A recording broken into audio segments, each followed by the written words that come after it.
How's that? Perfect, perfect. Okay, well, just briefly where we are. As I said in earlier presentations, all things considered, the damage to downtown Grand Rapids has been considerably less than perhaps had been anticipated in, say, late March 2020. Most updated statistics show that in the last 13 months, 24 openings, 21 closures, which does not compare badly to a normal year. And furthermore, for a variety of reasons I've gone into, the prospects are brightening. Certainly, once we get past this current surge in Michigan, which looks like it's starting to pass. And today, what I want to talk about is some tools and tactics for recovery, specifically as they relate to retail, and where DGRI, DDA can and perhaps should be focusing its energies and resources, and really kind of put some options out there for discussion. Next slide, Tim. Okay, well, one of the things one of the points that I've made, to some degree belaboring the obvious, is that downtown Grand Rapids is obviously not the regional shopping destination anymore, hasn't been for some time, and that increasingly, on a national level as well, retail is understood today more as an amenity in a downtown environment. Which can help to attract more residents, workers, visitors, conventions, as well as drive premiums on all of those higher. So charging more for housing or for office space or what have you.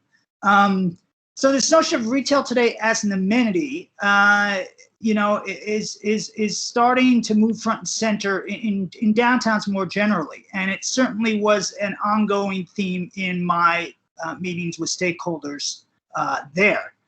But for retail to function today as an amenity, there's a couple of concepts where we need to hold the line. Retail of all forms, but especially traditional shopping, it demands co-tenancy, which is another way of saying it requires clustering. That means the retail of a certain sort needs to all be in roughly the same place, which is ever more challenging in a downtown like Grand Rapids, which has sprawled in several different directions.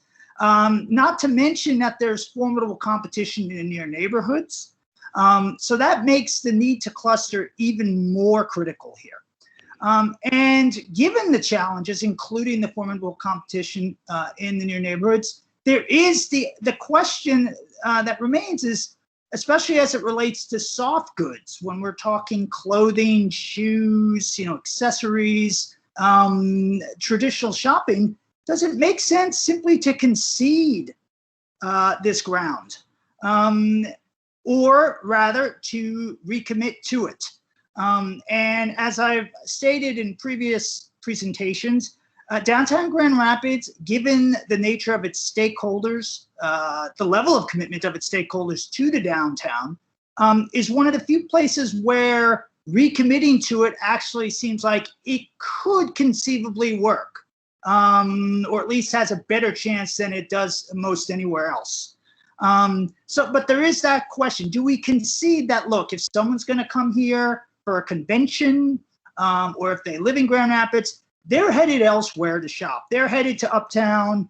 They're headed to Breton Village. Let's not even try to play that game. Let's concentrate on what we do and what we do best, which is obviously food, beverage, entertainment, experience, so on and so forth. So, and then if we decide that, okay, we are going to recommit, where do we cluster? We can't just recommit and say, let's put it anywhere it wants to go. It needs to be focused spatially in order to work, because that's the only way you maximize the synergies. Next slide. Okay, so here's a few possibilities for where that clustering could happen, why that particular subdistrict might make sense, and why it might not. And, you know, perhaps historically, the place that comes immediately to mind would be Monroe Center. It is the historic shopping street. It does have centrality to the visitor and office traffic. And there is kind of a bookending potential. You've got the Amway Grand on one corner, and Monument Park on the other, should it be kind of reimagined. Of course, retail, as in soft goods, has struggled in the past there, in the recent past. Plus, it's a lower visibility location. It's not a major thoroughfare. It doesn't really go anywhere or come from anywhere from a connectivity standpoint. Bridge Street perhaps is the one that makes the most intuitive sense, just because it's got the momentum.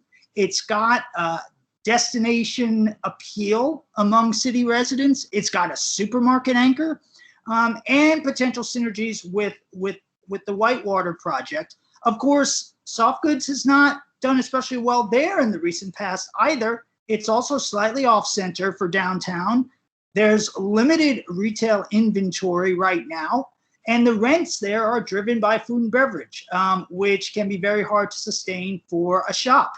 Arena District, Arena South, downtown market area, there's momentum there too, especially with the Studio Park project. You also have a certain sort of destination appeal among citywide residents, and you do have a downtown market as an anchor.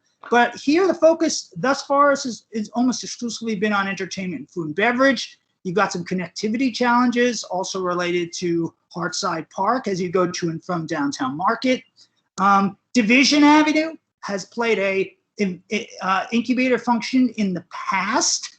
It's definitely got no shortage of available spaces at comparatively lower rents, and it's a certain below the radar appeal, which actually does mean something for a certain type of shopper. But there you are dealing with some antisocial street behavior and obviously the negative perceptions.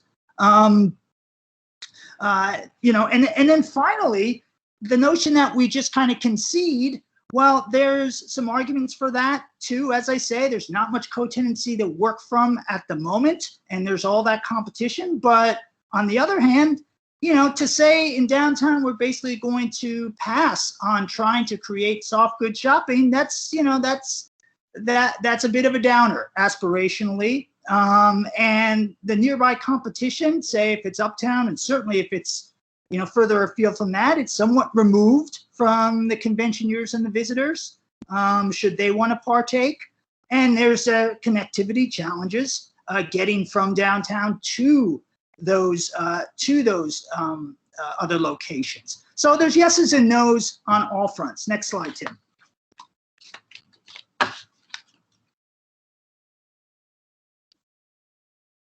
So if we decide, okay, we're going to commit to a soft goods cluster in downtown Grand Rapids, I think there probably does need to be an exploration of a new designation, new zoning designation. Right now, the zoning code does have targeted commercial corridors,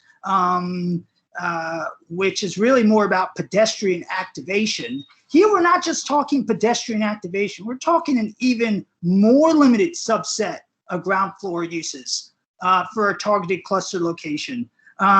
Really, we're talking soft goods. We're certainly not talking other sorts of uses which are currently permitted in the targeted commercial corridors category, like fitness studios or personal services, beauty salons, offices for creative professionals. And arguably for a targeted cluster location, we're not even talking food and beverage, because as I say, food and beverage, anything that serves alcohol does have a way of driving rents to a point that soft goods simply just can't sustain in this day and age. So really, if you're really going to commit to this cluster idea, there needs to be kind of that additional kind of sub-designation. And then that begs the question of what really constitutes retail. And so it would involve working with the city, you know, on what's a permitted versus a special use. Obviously, the city ultimately makes those calls, but that's certainly a role for DGRI. Next slide.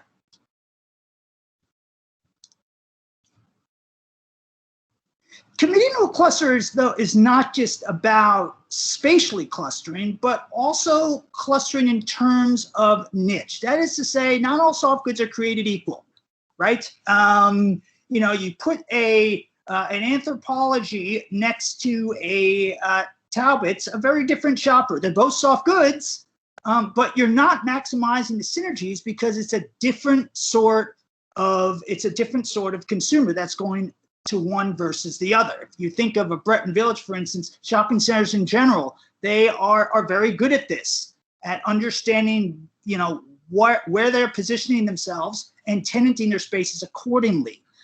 There needs to be that understanding here. And specifically, it's got to be some sort of consumer or consumer submarket that's currently underserved in Uptown or currently underserved by the other competitors in the region, right? And fortunately, DGRI is, from what I understand, has its hands on Placer AI data. Placer AI is a new sort of platform which provides a lot of very interesting information on who's currently coming to downtown Grand Rapids, and it can be used to really target a certain psychographic within the market, and then really hone in on what that might mean from a tenanting perspective. Next slide. So obviously downtown Grand Rapids, there's already retail incentives, but though that retail incentive program, the Retail Innovation Grant, can be used better to reinforce this whole initiative. So making those incentives, those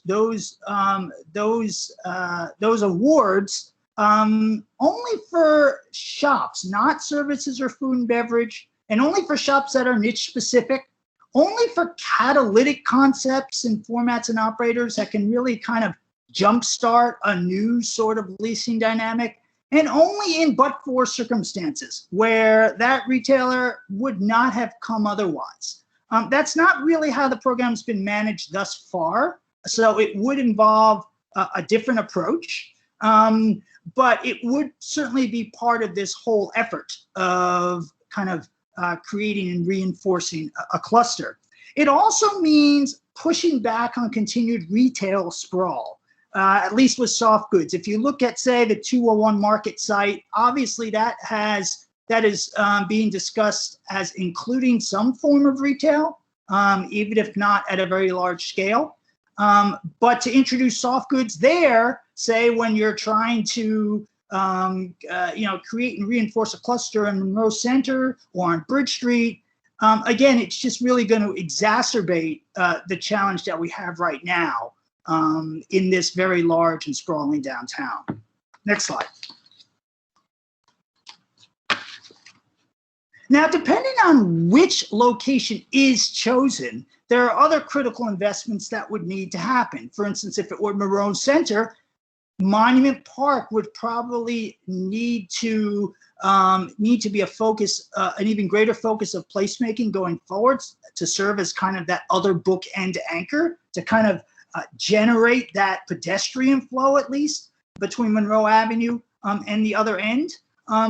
There might even need to be a reimagining of that right-of-way as public space. It's really difficult to determine what role it really plays in the road network anymore anyway. So maybe this is a place where the experimentation with social zones, could be continued in some sort of more permanent way. If it's going to be Bridge Street, again, not much retail inventory there right now. And the retail inventory that does come available, say, on Bridge Street itself, is likely, again, going to be driven by food and beverage. So whether there's a possibility of creating what I would call second-tier retail space in Bridge South on some of those development sites that might be incentivized by density bonuses. An interesting example there, of all places, downtown Aspen, which has had a problem with a lack of retail inventory. They have provided density bonuses for new development if it includes this sort of second-tier retail space. That's to say, space that's kind of recessed a little bit or on a side street or kind of at a split level, either slightly above or below grade. all artificial ways to really dampen the rents on those spaces so that they can be affordable to more of a boutique user. Also, of course, if it's going to be Bridge Street, the visitor traffic needs to know Bridge Street is there, and specifically that Bridge Street is there for shopping, which might require additional attention from a marketing perspective. And if we're going to concede soft goods, and it's going to be in the near neighborhoods, again, in the same vein, there's got to be additional marketing, but also possibly expansion of Dash eastward at peak times, like say during major events, during major conventions, for instance, that can get people to and fro with relative ease. That would be a critical investment. Next slide. Okay, so obviously a lot of you know that downtown Holland has been quite aggressive in refashioning its retail mix over the last few decades, and with a great deal of success. Me and Tim, we kind of looked into this a little more. In downtown Holland, it was driven initially by one investor with very patient capital who, again, saw retail as an amenity, for instance, for its office uses, so as to attract talent. Another important piece of their approach is they aimed for 3 solid blocks of retail. They didn't aim for retail everywhere. They aimed for 3 solid blocks of retail along one street, and they focused very much on soft goods. And they were guided by the notion of a particular tenant mix, that is, a soft goods focused mix, and not just taking whatever came along. Not just going with the low-hanging fruit. They held firm to what their vision was calling for. And even in the last 10 years, there's been a 40 to 50% increase in average retail rents there. They have had to actually start turning down soft goods retailers who are interested, so as to keep some level of diversification in the retail mix. So this has been effective in downtown Holland. It's a somewhat different approach than what would be envisioned here, just because it's really been driven by one investor. It wasn't as if 3 or 4 major stakeholders got together and agreed to coordinate efforts, as we would really be talking about in this case. And obviously, downtown Holland is a very different animal. It's a relatively small town. It's not a major central business district like Grand Rapids. Next slide. So this is, again, Grand Rapids is one of the few places where I would actually even be entertaining something like this, just because of the track record of stakeholders there has shown that things are possible where they just would not be in most other places. There are some words of caution, however. As I said, downtown Grand Rapids is not downtown Holland, especially in terms of soft goods. It's starting from very weak co-tenancy with formidable competition nearby. Right now, according to brokers, there's little to no interest among soft goods tenants in downtown Grand Rapids, even prior to COVID. And obviously, soft goods as a category is in a period of transition. I am not one who believes that it is dead by any stretch of the imagination, but it is no doubt in a period of transition. So in other words, this is a gamble. And if you were to go in this direction, you should keep a few things in mind. First, it's best to keep your expectations relatively low. This is not going to happen overnight. This is a marathon, not a sprint. And you also have to realize that the benefits may not be so easily quantifiable. It's not like you can just say, okay, we're going to attract 5 retailers in the next year. There's way too many variables involved. In fact, to the extent that it does good, it might not even be so easy to connect cause and effect, right? I've worked in communities where, yes, we attracted individual retailers, but the larger gains were just in the more general conversation that shifted in the leasing and tenant communities because of what we were doing. Those aren't necessarily quantifiable gains or easily quantifiable gains that you could put in an annual report. They're no less critical, but they're not necessarily easy quantifiable. So that's a matter of metrics. And finally, remember, again, the idea here is retail as an amenity, not a driver. Those days are done. Next slide, Tim.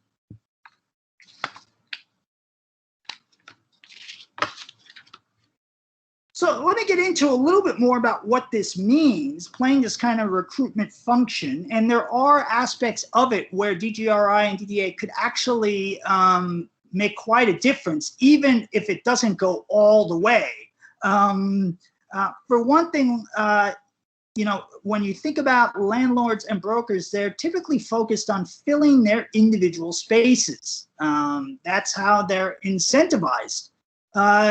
There is a role then for an entity like yours to make the case for the district as a whole, and kind of supplement the space or site-specific efforts of landlords and brokers. So that's kind of certain types of marketing collateral that you can create, whether it's a print or digital brochure, and then road showing it among regional brokerages at industry conferences, where you're really selling the vision of where you think downtown retail can go, and you're framing the opportunity that it presents for the tenants to which that would correspond, right? And that's actually made a big difference in a lot of communities where we've created such pieces like downtown Raleigh and downtown Wichita. It really has, if nothing else, helped to change landlords and brokers and what they think is possible, and convince them to look beyond the low-hanging fruit. Also, you know, there is a potential role in the sourcing and vetting of prospects. This obviously has to be done in concert with the brokerage community. Brokers are paid by commission. They don't always take too well to nonprofit entities interceding and you know, which can you know, arouse fears that they'll lose out on their commission. So this is something I'm suggesting in partnership with brokers. The whole idea being that you wouldn't just duplicate the leads that local brokers already have in their own, but rather you'd find ones from other markets, ones which they don't necessarily have the inclination, the incentive, or frankly, the bandwidth to find in their own. Vet those prospects from other markets and then relay those leads to the landlords and the brokers so that they can hopefully consummate the deals and still earn their commissions. And so that's kind of the idea there. And again, that has proven to be a very effective form of partnership in other communities as well. Next slide. So, okay.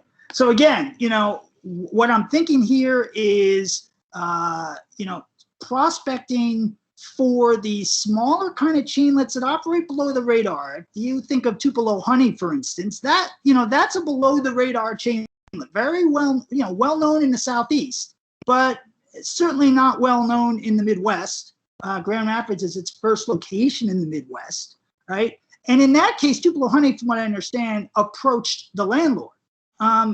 But there are many more of those out there, and they're even expanding now. In fact, in certain ways, they see now as a golden opportunity. That's the sort of tenant that a nonprofit entity like DGRI can hone in on and really provide added value, right? But again, as I say, there needs to be that buy-in up front from landlords and brokers. There's no point in prospecting for leads that then no one is going to follow up on. As a specific example, there on the bottom left, I was doing work in downtown New Haven, Connecticut, which is perhaps best known for being the home of Yale, but otherwise is a relatively depressed city. And there we were able to identify and kind of pre-qualify a small chainlet from Brooklyn called Barcade, which was actually the originator of the whole barcade concept, where you have these arcade games nestled within a gastropub, effectively. They're now up to 7 locations. At the time, they had 4. And we pitched them on downtown New Haven. They were sold. And a year later, they had opened. And that was not a retailer that the local brokers really had any knowledge of. So that was kind of an example of the sort of added value. Next slide. So where else? What else needs to be part of all of this, or frankly, what else, even aside from all of this, will it be necessary to concentrate? Well, certainly from a retail advocacy point of view, land use and zoning have never been great at keeping up with retail. It's a very fast-moving industry, and never more so than now. Whereas a lot of zoning codes date from years, if not decades past. And retail in particular right now, the uses for storefront space are changing, especially quickly. And we're going to a place where storefront space is going to be valued not just or even primarily for the sales that can be generated there, but for the sales that can be generated there, as well as the other aspects of an omni-channel offer that a retailer needs to be able to perfect. So increasingly, you're seeing retailers look at spaces, including even the sorts of deeper spaces that predominate in early 20th century downtowns, as spaces where in the front they might operate typical sales floor, and in the back the space could be used for online fulfillment or for wholesaling. If it's a restaurant, for ghost kitchens. And so, these are not necessarily uses that are permitted in a lot of zoning codes. And in most cases, there's really nothing that the zoning codes say on the subject. And so that might just require some tweaking in general, so as to accommodate where the industry seems to be headed. Again, I don't think this means the end to storefront space. Actually, on the contrary, I think it makes a lot of spaces a bit more desirable than they've been for a long time in downtown settings. Because if you remember, downtowns date from a time when, the storage used to be in the back of the store. And then we had several decades where that wasn't a need. And now, once again, we seem to be coming full circle. That could be good for downtowns in the long run. Next slide. Okay, we got a couple more here. Also this notion of DGRI as really kind of focusing on small business creation. Downtown Grand Rapids has been fortunate that it hasn't seen that many closures, but still, a lot of attention has rightly been paid in the last year or two to getting as many existing businesses to the other side of this as possible. Perhaps in some cases to the, resulting in neglect of the important piece of creating new small businesses. And that whole entrepreneurial ecosystem, DGRI has a role to play in all that. And I think what's particularly exciting in retail now is this notion of whether and to what extent we can reimagine public spaces as platforms for entrepreneurialism. There's been a lot of that in the last 10 years already, pre-COVID, whether it's with food trucks or other sorts of unconventional retail formats. But I don't really feel like that potential has been fully tapped yet. We still haven't seen any sort of explosion of fashion trucks or uses of shipping containers, for instance. Night markets, you've only seen in a few places, even though, in Asia and in certain Asian-heavy cities in North America, like Vancouver, they're quite common. So using public spaces as platforms for entrepreneurialism, and also this notion of Division Avenue as an incubator or feeder for new small businesses. And speaking for a moment about that itself will require some investments, some critical investments, perhaps relocation of the social service agencies to nearby streets, still in the neighborhood, but perhaps not on Division itself. Additional resources for marketing on a city or metro-wide level, and perhaps even a cap on the rent subsidy, but that's something that we could talk about in the question and answer. Next slide.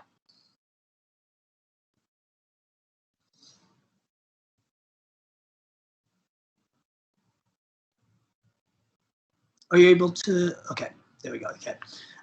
So two last slides here about near-term recovery. You know, a lot of what I've been talking about, these are longer-term plays. At the moment, there are some things that can be done, and in some cases already are starting to be done. The social zones is interesting, you know, allowing for people to drink alcohol in the streets. The sky did not fall. That was one thing. But just more generally, again, that reimagining of public space, there's obviously conflicts involved, especially as we return to more normal functioning on our streets. But to the extent possible, that these are experiments that are worth exploring more permanently. So that's number one. The notion that the people who stuck with downtown, and this might seem obvious, but I'm amazed at how many communities hadn't really thought of it. The customers who really stuck with downtown in the depths of April 2020 and early May, they were still buying from the restaurants. You know, these are your most loyal customers. This is your next tier of VIPs and ambassadors for your downtown. And whether there are marketing or promotional initiatives that can kind of cement or consolidate those loyal customers and turn them into, you know, again, permanent influencers on your behalf, that's also something for which the moment is ripe. The notion of a downtown passport. A lot of communities have done this. Basically, the notion of offering rewards for those who use the passports and spend money at or post pictures on social media of a certain number of participating downtown businesses, so as to help re-engage the customer base and activate downtown streets and generate incremental sales for businesses. That is something which has proven popular in a very immediate sort of near-term way amidst COVID. And next slide, Tim. And then, on a larger level, obviously Grand Rapids has always done public art exceptionally well. It's known for that with Art Prize or with other installations throughout downtown.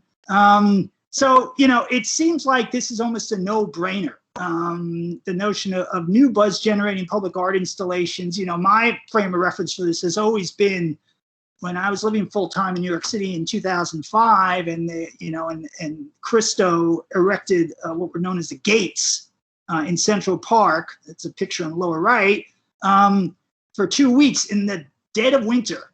And the amount of people who came out for that's always been my frame of reference. And look, Grand Rapids knows how to do this and do it well, so I'm not going to say anything more on the subject, but certainly using that to the maximum potential. Vaguely guilt-inducing marketing campaigns. I say that because there's certainly a greater awareness these days of the fragility of downtowns and small businesses, even if that hasn't entirely been borne out by the data. Playing on that would seem to be a very promising marketing approach. And then finally, and obviously some DGRI is already working on with its wayfinding investments, but the Welcome Back Business Open signage, pretty basic, but no less important for that reason. So in any event, I could keep talking about this forever, but you've got some nice weather to enjoy, and I'm sure you've got some things to say. So I'll stop there. And Tim, if you want to moderate the rest of the way. Yeah, thank you, Mike. I'm going to stop screen sharing here. Yeah. Yeah, thanks for walking us through that. So we have about 20 minutes. Would gladly hear any comments, feedback. We also obviously have our chat function up here, so if you have questions you want to type in, please do. But does anyone have questions or comments they want to share with Mike?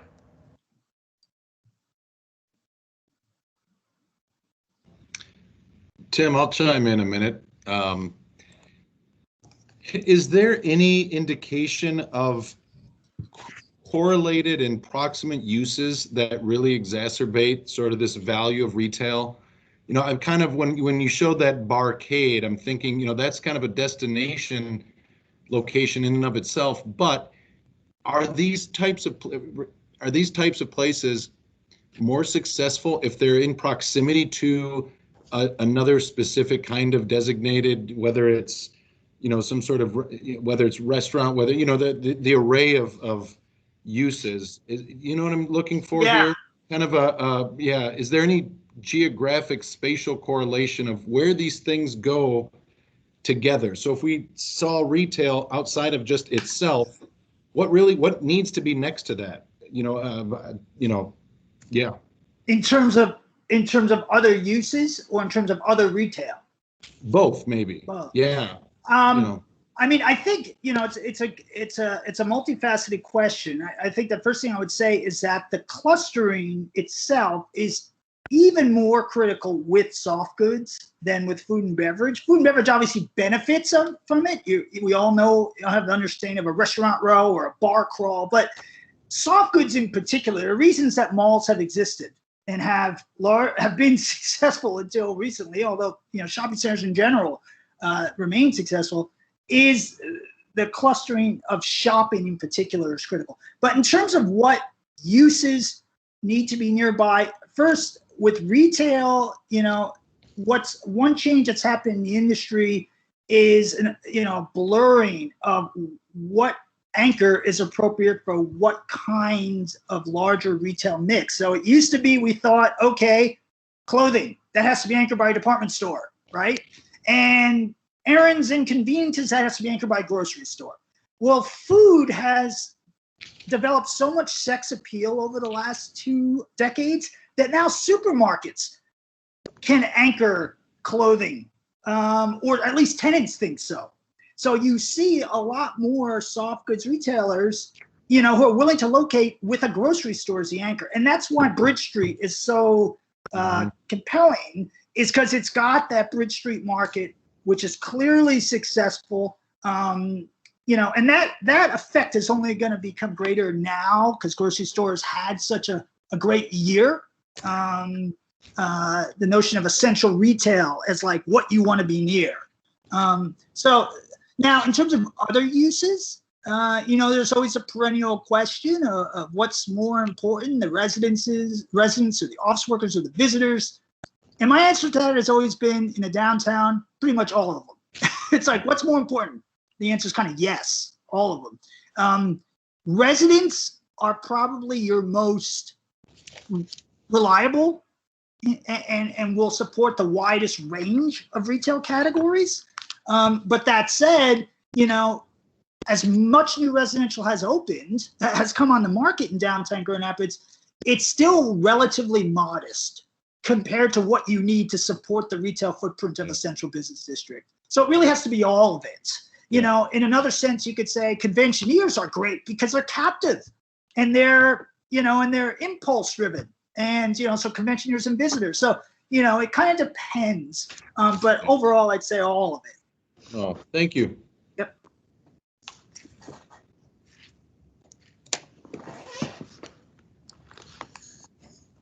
So this is Rick Wynn. I guess my question is, I mean, my personal opinion is we shouldn't give up on Monroe Center or downtown.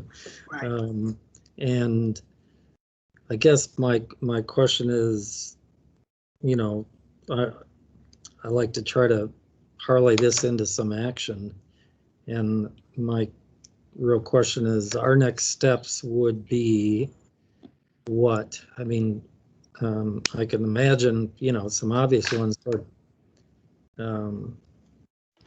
it seems like we need some help in determining, maybe if we decide that downtown is so important to us, which it is, and we need some shopping downtown. So we need to decide where are we going to cluster it and how are we going to entice. I guess we have to decide what is the portfolio going to look like that we're going to go after. And then how are we going to entice those people, and who's going to subsidize, basically, and how are we going to do that, right? Right. So, for instance, if we said, hey, we need, let's get household stores downtown and go after a small pottery barn and a small, Williams Sonoma, et cetera, et cetera. I mean, that would be a cluster of good stores to probably try to go after if we could, right? Right. Sorry, I didn't want to interrupt you, Rick. No, go ahead. No, I think you're right, Money. I think the next step has to be, okay, let's sit down around the table or around the Zoom call or what you have, and say, okay, are we going to do this, right? Is this something we want? Is this something we want to pursue? And are we serious about it? Are we ready to make the investments in it? And two, if the answer is yes, where is that going to be? Is it going to be Monroe Center? Is it going to be Bridge Street? Is it going to be, another location to downtown? Where's it going to be? And I think that's first and foremost before you even get into the specifics of who's going to do what. It's like these are not easy decisions to make, obviously, and not easy decisions to get consensus on. So I'm not. Yeah, not to interrupt. I'm sorry again. No, but go ahead. You're making the juices flow a bit. I think we have, we've doubled the inventory of hotels downtown. We've increased residents substantially. If you were to ask a tourist or a meeting planner and their the people that they draw here, I mean, I would think gift stores would be a natural cluster for us to look at, i.e. children's stores and, general gift stores that people want to take something back that says Michigan, take something back that says Grand Rapids, I'm oversimplifying, but, I think I could think maybe gift stores would be one we should think about. Does that make sense? Or, Yeah, I mean, I think that it. I mean, gift stores, are certainly an intuitive place to start, given in normal times the visitor and convention traffic. I think it also depends not just on the consumer, but the kinds of retailers that are expanding now, and in what categories they seem to be focused. For instance, if you talk about clothing, the piece of clothing which it's generally agreed in the industry that brick and mortar has a decided advantage is anything where you're offering a sort of treasure hunt. Right, and that's a wide range of categories. That subcategories. That can go all the way from a TJ Maxx to to a really cool vintage shop, to a high-end consignment retailer, to a really kind of eclectic gift store. Right, like the whole notion of so those are the retailers that are kind of looking for space because it's seen that it's considered to have a future, even in an internet. In an e-commerce heavy world. It's not just the consumer, but also like what kinds of retailers are expanding right now. And especially when you're talking, select brands, if you want to go after one or two of those, which of those are expanding right now? And they do exist. There are ones that are still growing. It's just, I think that has to be part of that discussion too. I think I saw Brian Harris's hand up there. Mr. Harris, are you still with us? Yes, Tim, I am. Yeah, please go ahead. Things, excellent and provocative presentation, Michael. Thank you. Thanks. Apparently a lot of good work. I have, in thinking about Rick's question tactically, it sounds as though we have to have at some point a discussion about standing up a prospecting agency and where does that best reside? It sounds like there's going to be some resource discussions here. I look forward to those. But my first question, or last question, I guess, Michael, was, is there a natural tension or synergy between green spaces and this soft retail district thing that we're trying to create? What's sort of the choreography between those two, if any? Yeah, that's a good question, Brian. Obviously we used to have as anchors for retail, we used to have larger retailers, right? We had department stores, and in some cases we could still have a grocery store. But in downtowns, increasingly the anchors are not retail. Sometimes they're not even they're not even anything. They're not retail. And for instance, a incredibly compelling public space can serve that purpose of driving foot traffic, which will then kind of presumably wander and window shop and eventually spend. At least that's the kind of the archetype. Now it has its nuances. The public space, and the shops obviously need to have not only be close to one another, but there has, they probably, the shops need to even be fronting on, or at least the first round of shops need to be fronting on that public space. But yeah, so but in answer to your question, the public space can, and in many cases needs to serve as the anchor for the retail, because we just don't have the traditional retail anchors that we used to. Does that kind of answer your question, or no? Yes, no, it does. I appreciate that. It sounds like it's an important ingredient to consider. Yeah. Whether it's the Monroe corridor, the Bridge corridor, the vision. I mean, circulation, green space, public space is an important part, as well as choreographing the cluster of niche retailers, if you will. So thank you, Michael. Yes, and one other thing I'll say about that, Brian, is, obviously it's a, if you look at the basic structure of a mall, it was always designed with the anchor uses on the ends, in kind of a dumbbell arrangement. And there was good reason for that, because, the thought was that you go in between them, and you wouldn't go to anything that was beyond them. So all the shops were placed between them. Something similar needs to apply in a downtown setting. As hard as that is to achieve, because you've got multiple property owners, something similar has to apply in a downtown setting, where those anchors are on the ends. And that's why Monroe Center, you got an Amway Grand on one end and, Monument Park on the other. That those are kind of the bookends there too. But that's the kind of flow that you want to be able to create.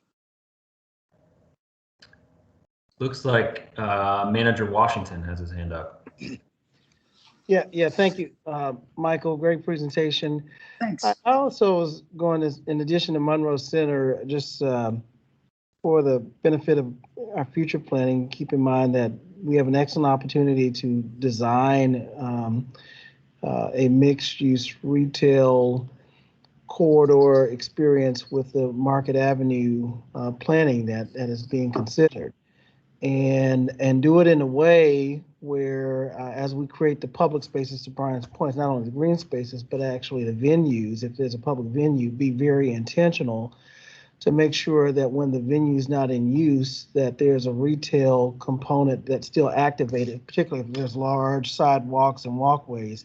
Yep. So what we don't get is like with the DeVos Center, when it's nothing going on there, there's no activation along that corridor. Right. So that, in addition to Monroe Center, I think we should think about the opportunities that we have in front of us, both with the corridor as well as the public potential public venue. Should we be able to build the amphitheater? Yeah, and I think that's, I do want to say that, like, I'm certainly not saying that, 201 Market or other major projects shouldn't have any retail space. I'm more just talking typically about soft goods, right? But, you got that amphitheater there. That's a perfect anchor, for other entertainment uses, other newer sorts of food and beverage concepts. So I'm more just, when I was talking about the clustering, that's most important with the soft goods, but that doesn't mean that it retail space can't play some, a role on these other projects and in these other corridors. Certainly there's no shortage of demand for food and beverage space in downtown Grand Rapids. That is not a problem. So, yeah.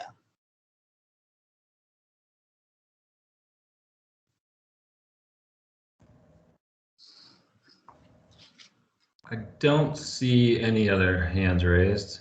Does anyone? Tim, Yeah, Mark, go ahead. This is Mark. Michael, thanks for the presentation. It was a lot of good information in there. Thanks. I just have a couple of questions. One of them is more like probably general, and the other one is specific to an area. And I guess the general one is that you've looked at and a few of these locations, and Manager Washington brings up a potential another one on Market that I think is compelling.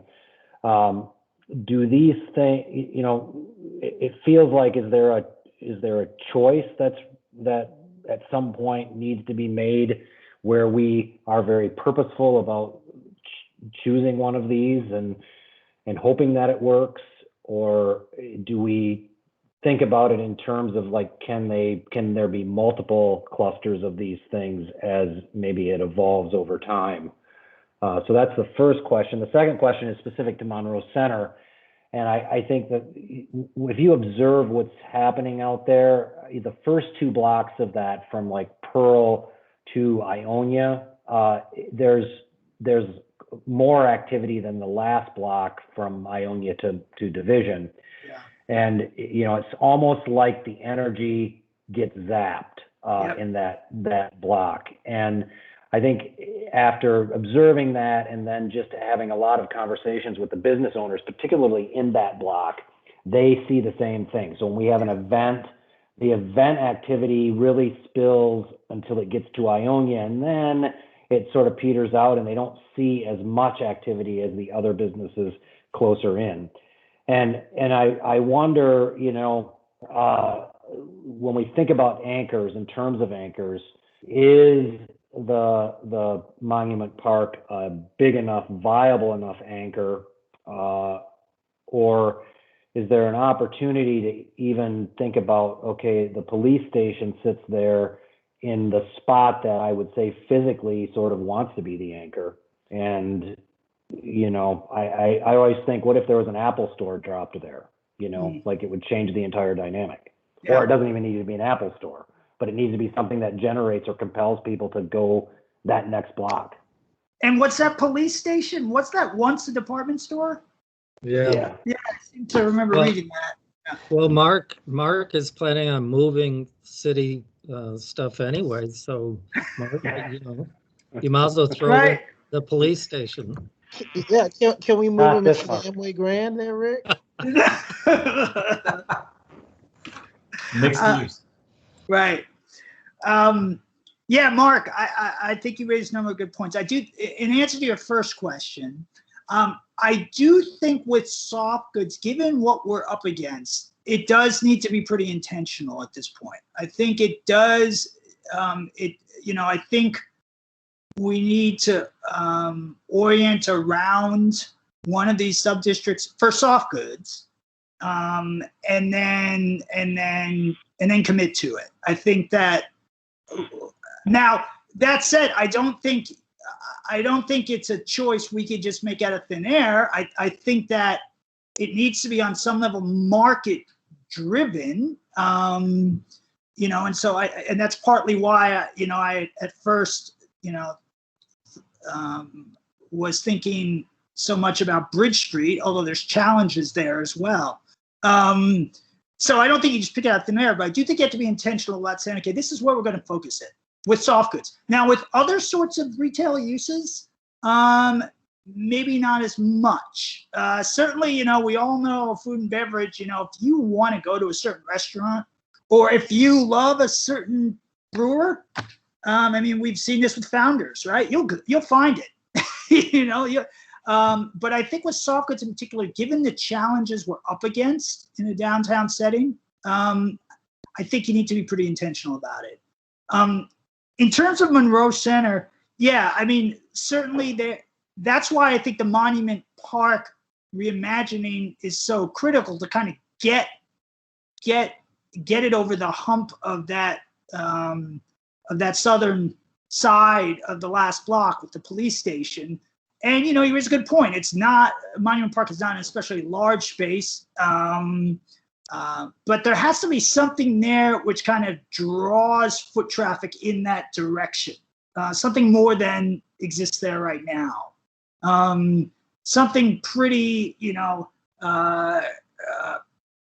pretty head turning. And, you know, and that's no easy thing, I understand, especially to keep people's heads turning over time. But yeah, I mean, I do think that, you know, that's got to be part of any effort on Monroe Center, is to give people a reason to walk further east. And that's why I've kind of underscored the importance of Monument Park. Well, and my name is Rich, and I'm jumping in. And I think that we also have to figure out on Monroe Center how we're going to get that pedestrian traffic to go from east to west, because we are going down a one-way street, and it doesn't really, there's no inviting, it's not inviting going that direction either. So I feel that there's that. And I mean, and honestly, Monroe Center, in my opinion, is the most logical place. Bridge Street sounds great, but we are very full of restaurants over there, and there's not really much opportunity for retail in that space.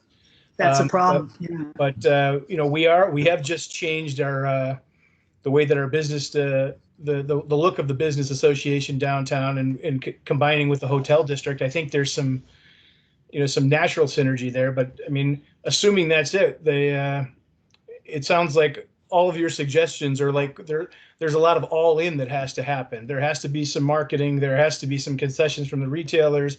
There has to be, you know, there has to be maybe some better public art or some more inviting work that's on there. And it's kind of an all or no deal. Is that kind of what you're saying? Yeah, I think so. I think you really got to commit to it. And, you know, I've said this a few times now. I think Grand Rapids is a place where that actually can happen, because we've seen it before. And, you know, and we've seen Grand Rapids land uses and flags and operators that you never see in a market of its size, you know, and so that's why I'm reasonably upbeat about it, and that's why I had the slide also. It's, you know, it's nowhere near a sure thing, right? And if retail ever was, it's certainly not in this case. And it will require, investment and commitment on a number of different levels. So I think you're right, Rich. It's just something where it says, okay, we're going to all jump in together, and we're going to make this happen, or we're going to say, look, downtown Grand Rapids is a lot of great things. If we don't have great soft goods shopping, there's still so much here. But maybe that's an area where the climb is just too steep. Let's focus our resources elsewhere. You know, so that's kind of just a question that needs to be answered. Thanks for that. I don't see any other hands raised. Maybe just on like kind of a parting note, I think you've obviously given us a lot to think about. I think from a next step, at least from the DGRI, DDA perspective, is really, you know, I think getting the answer on the priority that retail still fills in the for downtown. I think from my perspective, I haven't talked to anyone that says we should just let it go. I don't know that we have the full answer yet, but I think assuming that we want to focus on this, really digging into where and how we do it is really the next step. So we have recorded this session. I think, as I mentioned, I'm happy to package it up with some follow-up next steps to send out to everyone so we can continue to track this. But I think it's safe to say more discussion needed as we move into the next few weeks and months.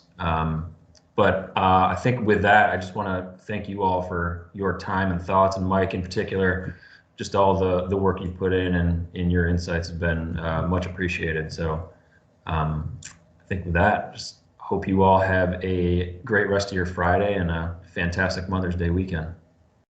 Yes, I guess I should consider it a good thing that we're after 4 o'clock and